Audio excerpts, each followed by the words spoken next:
네, 여러분 안녕하세요. 네, 어저께 선거법 협상이 급물살을 타면서 이제 본회의가 갑자기 열리고, 예, 밤에는 완전히 아수라장이 되고, 뭐, 아파찬스 아웃 막 티켓 나오고, 정말 문희상 의장을 정말 진짜 온 쌍욕을 다 먹고, 어제 문희상 의장은 결국은 이제 필리버스터가 됐는데, 주호영이 한 4시간 했나요? 뭐, 기저귀 차고 나왔다고 하대. 기저귀를 준비했다고 하더라고요.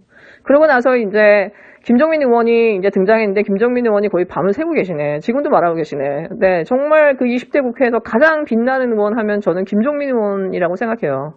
예, 얼마 전에 박주민 의원도 그 얘기했죠. 가장 눈에 띄고 마음에 드는 사람 누구냐 했더니 김종민 의원 했죠. 예, 저는 정말 김종민 의원은 대성할 정치인이다. 그리고 정말 인문학적 소양이나 언어적인 측면, 그 다음에 그 유머 감각, 순발력에 있어서 정말 발군이다. 예.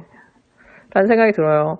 정말 건투를 빌고 26일 정도 이후에 지금 그 패트하고 공수처가 같이 들어가지 않을까 생각이 드네요. 네.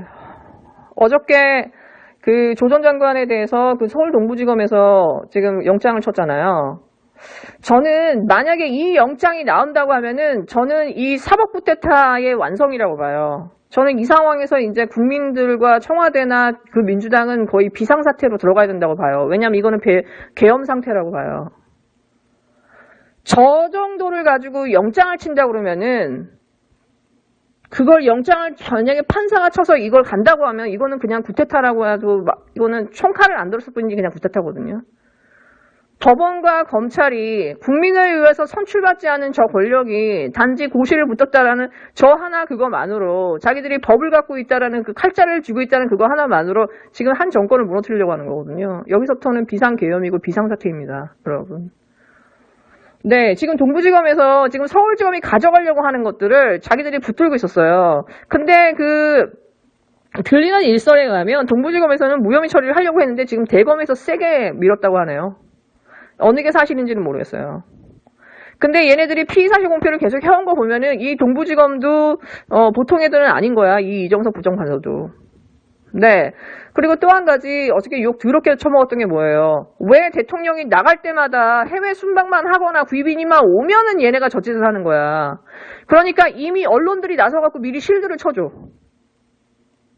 특히 한국일보 기사 보고 전 기절 초토하는 줄 알았어요. 예. 지금 시진핑하고 아베 만나고 있는 이 빠듯한 일정 와중에 저짓해. 대통령이 유엔 가서 연설하고 있는데 압수수색해. 대통령 동남아 순방하고 있는데 서울대나 막 동양대 다 털고 있어. 이거에 대해서 윤석열을 실드를 쳐주면서 이게 대통령에게 부담을 주지 않기 위해서 의도적으로 이런 날짜를 택하는 거다. 대통령의 정치 일정을 고려해서 하는 거다. 대통령이 부재할 때 구속영장을 청구하는 게 대통령한테 정치적 부담을 덜 주는 거다. 이런 식으로 실드를 쳐줍니다. 응? 네, 그리고 또 하나는 뭐냐면 어저께 청와대에서 그 얘기했죠. 청와대가 이러한 정무적 판단과 결정을 일일이 검찰의 허락을 받고 일하는 기관이 아니라는 입장을 다시 한번 밝힌다고. 다시 말해서 검사들한테 니네들한테 일일이 결재받으면서 우리가 의사결정하지 않거든? 정신 차리라고 라고 얘기했더니 그러면서 그 이야기하죠. 법원의 현명한 결정을 기다리겠다고. 그랬더니 세계일보에서 득달같이 그 기사를 쓰고 바로 네이버가 탑으로 맨 위로 올려줍니다. 청와대에서 법원 협박했다고.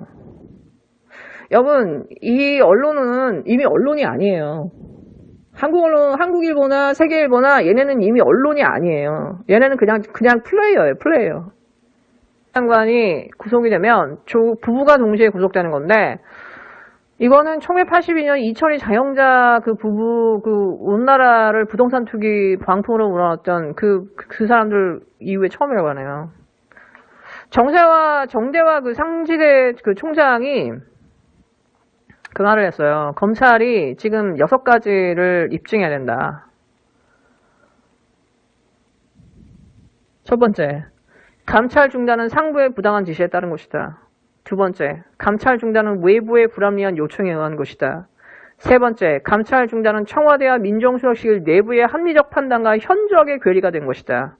네 번째, 감찰 중단은 유죄 수측과의 상호 교감의 결과이다. 5번째, 감찰 중단은 민정수석의 권한 범위를 넘어선 결정이다. 6번째, 감찰 중단 이전에 유자수의 불법 사찰을 확인했다. 이 6가지를 충족돼야만 조국이 유죄가 된다는 거예요. 그리고 가장 중요한 거, 검찰이 지금 민정수석실에 지금 직권남용을 물을 그럴 자격이라도 되나요? 지금 검찰이 놓고 있는 사건이 얼마나 많아. 그리고 검찰이 덮어준 사건이 얼마나 많아.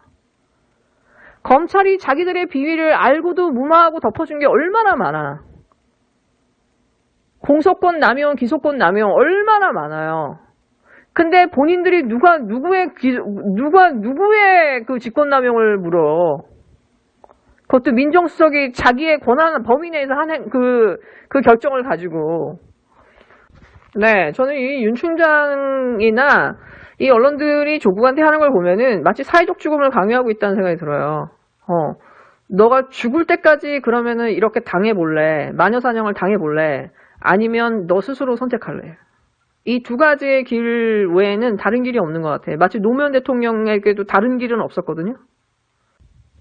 마치 그 차이콥스키가 그 동성애자라는 게 밝혀졌을 때 그 상류층의 이너서클들이 차이콥스키한테 강요하거든요.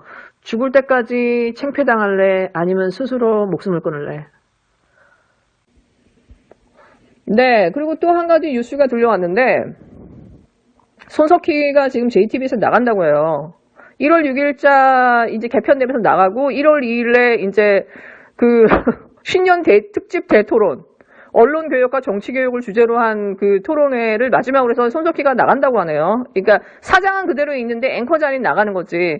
거기에 패널이 유시민, 진중권, 정준희, 전원책, 박형준이니까는 손석희까지 포함해서 진보 둘, 극우 둘, 박지 둘. 네, 유시민하고 정준희 그 교수님 같이 이렇게 크로스하면은 내가 볼 땐 천하무적일 것 같은데. 네, 진중권 완전 박살내라. 네, 저는 손석희가 진짜 한 30년 넘게 그 언론인으로서의 어떻게 보면은 그 아성을 쌓아오면서 누구도 건들 수 없는 아성을 쌓아오면서 이 마지막에 퇴장을 이렇게 쓸쓸하게 하는 거에 대해서 너무 참 어떤 면에서 씁쓸해요.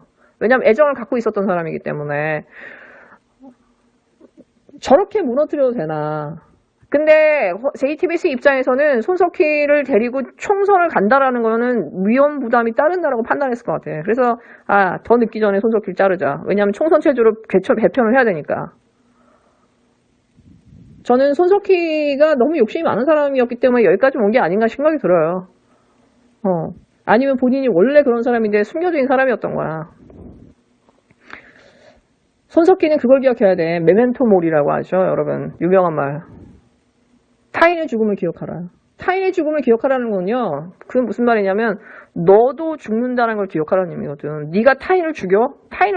그렇게 해서 그 타인의 죽음을 기억해야 되지만은 거기와 동시에 네가 해야 될 것은 너도 반드시 죽는다는 걸 기억하라는 거거든요. 손석희도 이렇게 가는 거거든. 나경원 가듯이.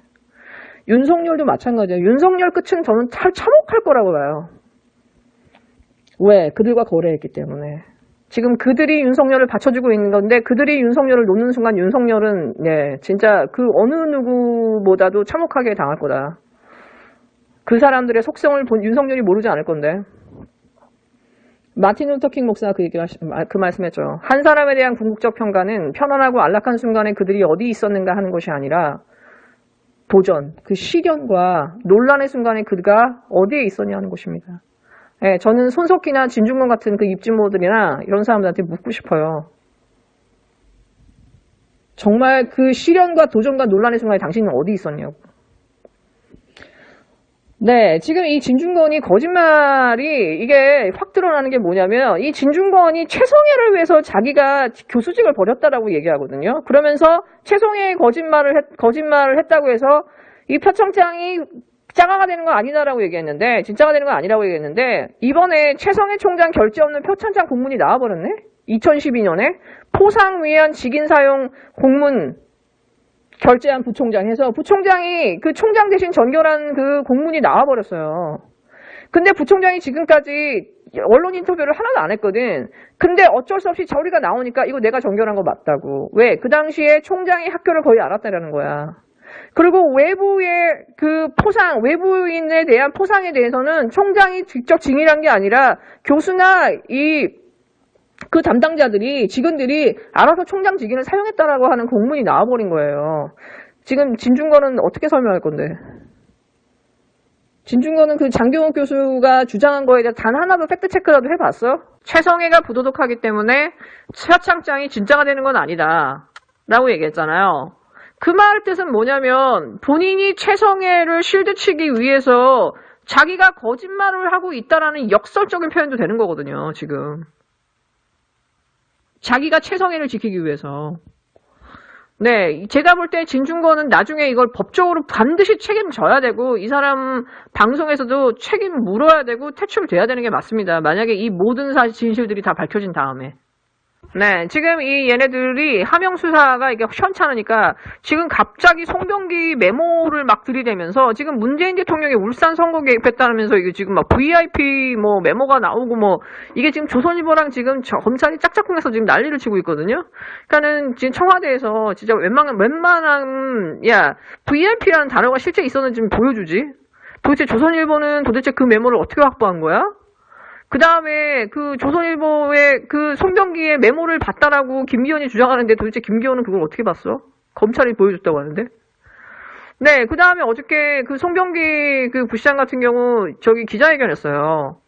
나랑 송천호 시장 간의 통화 내용을 검찰이 갖고 있더라. 도대체 검찰이 이걸 어떻게 갖고 있냐고. 이거 불법도청 아니냐고, 도감청 아니냐고.